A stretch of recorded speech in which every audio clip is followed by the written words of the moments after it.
पश्चिम बंगाल में सर को लेकर काफी बवाल है, मगर कोलकाता के सोनागाछी की गलियों में एक अलग तरह का सियापा छाया हुआ है। सेक्स वर्करों की धड़कनें बढ़ गई है। सर को लेकर इन लोगों को भी समस्या तो है, मगर थोड़ी अलग। जी हाँ, मैं सुष्मिता मुखर्जी, बिंदास बोल में आपका स्वागत है। आज मैं पश्चिम बंगाल में सर को लेकर मचे तूफान की बात करूंगी, मगर एक खास इलाके की, मगर एक खास लोगों की। एशिया के सबसे बदनाम गलियों में से एक है सोनागाछी। यहाँ कुछ पैसों के लिए मर्यादाएं सारी सीमा तोड़ देती है, रिश्ते मर जाते हैं और मिलती है तो सिर्फ बदनामी। सर के कारण इन बदनाम गलियों में हड़कंप मचा हुआ है। पश्चिम बंगाल में सर के बीच एशिया के सबसे बड़े रेड लाइट इलाकों में से एक सोनागाछी की कई महिलाएं भय के साए में हैं। चुनाव आयोग ने यौन कर्मियों और उनके परिवारों के लिए विशेष शिविरों की घोषणा की है और उन्हें आश्वासन दिया है कि वह SIR शिविर का दौरा करने का प्रयास करेंगे और व्यक्तिगत रूप से यह सुनिश्चित करेंगे कि सोनागाछी के लगभग 15,000 यौन कर्मियों के समुदाय को इस दौरान कोई कठिनाई न हो, मगर इनके दिल की धड़कनें बढ़ी हुई हैं। एशिया के सबसे बड़े रेड लाइट एरिया में से एक सोनागाछी में कई सेक्स वर्करों का कहना है कि उनके माता पिता बचपन में ही मर गए थे।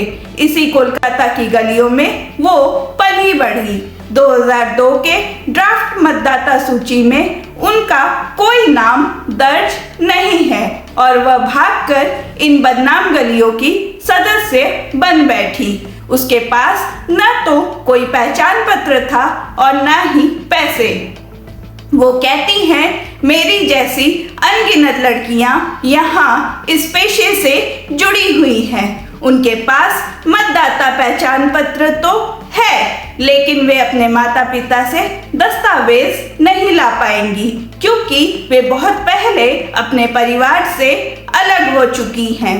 इस पेशे को अभी तक सरकार या समाज से मान्यता नहीं मिली है।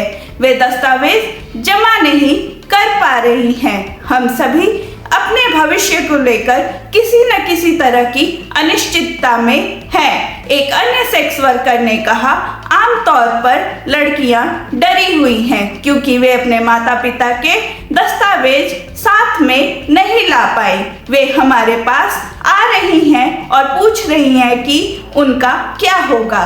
ज्यादातर महिलाएं अपनी खराब आर्थिक स्थिति के कारण यहाँ आती हैं। वे अपने माता पिता के दस्तावेज साथ में नहीं लाती हैं। ऐसे में सवाल उठता है कि क्या चुनाव आयोग या जांच पदाधिकारी इस बात की तहकीकात करेंगे कि यह सारी परिस्थितियां किस हालात में हुई? क्या चुनाव आयोग सेक्स वर्करों की व्यवहारिक समस्याओं पर गौर फरमाएगा?